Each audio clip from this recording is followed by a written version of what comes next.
Amigas, amigos, sean bienvenidos como cada semana a su canal Praxis Jurídica, la ciencia del derecho al alcance de todos.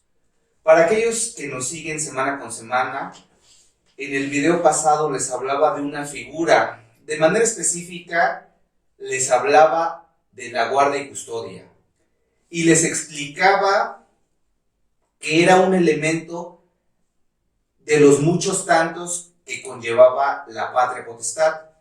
Yo les comentaba que la guardia y custodia era un elemento de la patria potestad y les decía que estos dos videos iban a estar conectados. Pues bien, hoy vamos a ver bajo qué circunstancias se da la pérdida de la patria potestad, ¿ok? Por ello, el video lleva ese mismo nombre. Sin más, vamos a comenzar como cada semana conceptualizando un poco. Podemos entender a la patria potestad como un derecho subjetivo que se ejerce sobre las niñas, los niños y adolescentes. Por regla general, este derecho, esta patria potestad, se ejerce para el caso del Estado mexicano hasta los 18 años. ¿Por qué digo para el caso del Estado mexicano? Porque algunos otros países, en algunos otros países, esta edad, este dique, puede variar. Para el caso de la patria potestad, para el caso del Estado mexicano, contiene o conlleva 5 elementos. El primero de ellos es la representación legal. Esto quiere decir que los menores por sí solos, siempre hay una excepción a la regla, también aquí habría que puntualizar, no se pueden representar por sí solos. Esto nos daría la conclusión de que no pueden celebrar un contrato, se me ocurre. Entonces, a su nombre, por medio de esta figura de la patria potestad, los padres representan legalmente al menor. Ese es el primero de los elementos. El segundo de los elementos es su protección en su aspecto físico, psicológico, moral y social. Eso quiere decir que los padres se deberán, por medio de este deber y derecho, de encargar el libre desarrollo y el sano desarrollo de la personalidad de las niñas, de los niños y de los y las adolescentes. El tercero de los elementos, su guardia y custodia. Ya hablamos de esta figura en específico en el video pasado y pudiéramos concluirla como su domicilio legal. El cuarto aspecto que comprende la patria potestad es el relativo a la administración de sus bienes, que es una figura bastante clara sobre la cual no sería necesario entrar de fondo. Y el quinto de los elementos es el derecho de la corrección.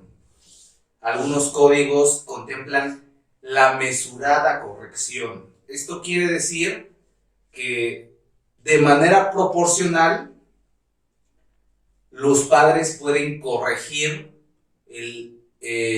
los mecanismos de interacción de sus hijos, pueden corregir sus conductas, ¿ok? Y digo de manera más mesurada y de manera proporcional porque si caemos en los extremos, pues ya se pudiera considerar bajo algunas circunstancias específicas como violencia familiar o violencia intrafamiliar. Entonces, pero de manera mesurada, hasta los mismos códigos civiles de cada entidad federativa contemplan este aspecto de la corrección.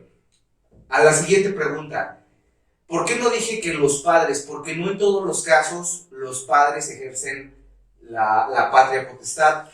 Es una figura gradual. En el primero de los sujetos, el padre y la madre, o los padres. En el segundo de los escenarios, los abuelos, paternos y maternos, y si no existieran estas figuras, la ejercerían la patria potestad los parientes consanguíneos hasta el tercer grado, ¿ok?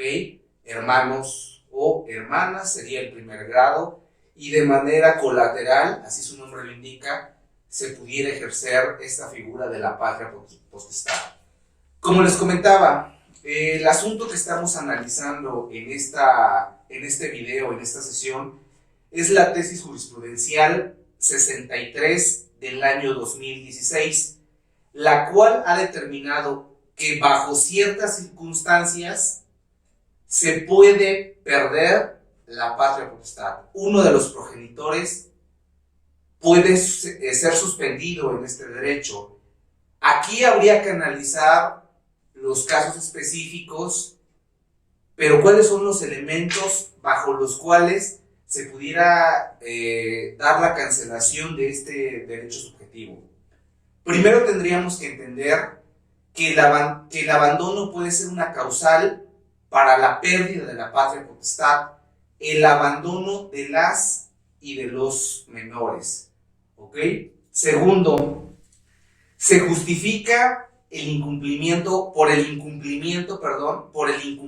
grave de las obligaciones, y esta pérdida tiene que ser decretada por las autoridades jurisdiccionales. Reitero, este aspecto no es al arbitrio de los padres, tiene que ser decretada por las autoridades jurisdiccionales, las y los jueces competentes para este asunto. Esto quiere decir que este asunto es a instancia de parte, tiene que ser litigado. Y estábamos hablando de manera específica del abandono de los menores.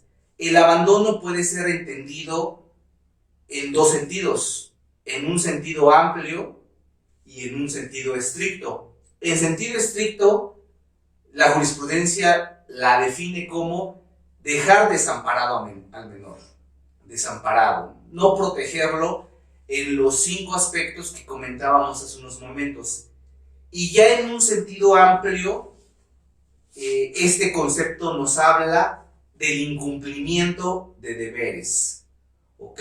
Y aquí establece un bemol, un acotamiento, nos dice que aunque estas necesidades sean cubiertas por alguien más, hay que tener muy en cuenta esto a la hora de litigar un asunto de este tipo. Y para que se actualice la pérdida de la patria potestad, tendremos que analizar el caso específico. O sea, cada caso es muy particular, pero debe de haber ciertas condiciones. Primero, que tiene que ser un abandono total.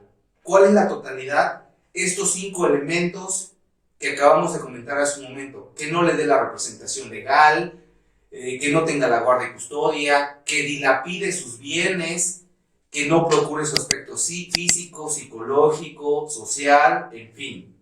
Segunda, tiene que ser voluntaria. Pensemos en un incapaz. Si algún sujeto cae en una incapacidad, tal vez mental, pues evidentemente no pudiera cumplir de manera voluntaria, no pudiera, aunque él quisiera, cumplir estos elementos de la patria potestad. Entonces ahí no sería su voluntad el incumplimiento, por lo cual no se actualizaría la medida que nosotros estamos comentando.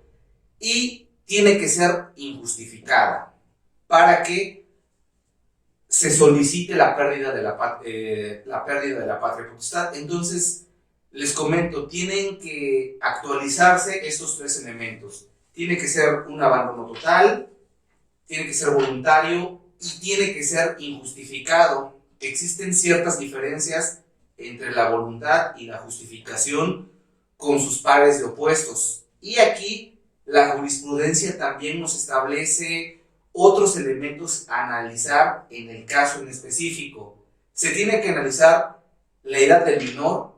Naturalmente es más delicado abandonar a un menor en sus primeras etapas, un niño de meses. Se tiene que analizar la madurez y, por último, se tiene que analizar la autonomía del menor o del adolescente. Esto quiere decir que es gradual.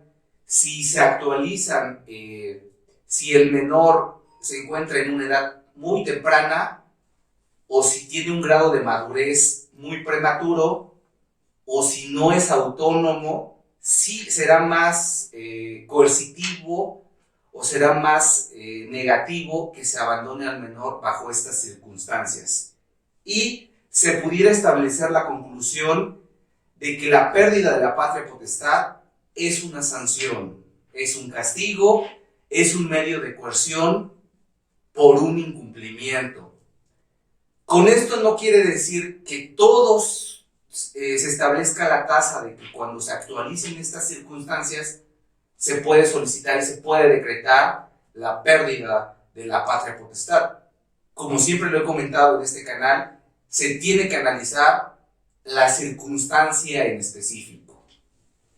Pues bien, amigas, amigos, compañeros, espero que este video les haya sido útil. Si tienen alguna duda, no olviden comentarla y escribirnos al canal. Agradezco las suscripciones. Por mi parte sería todo. Ebert Rafael Galera Balbuena, especialista en Derecho Procesal. Me despido de Praxis Jurídica, la ciencia del derecho al alcance de todos. Hasta la próxima.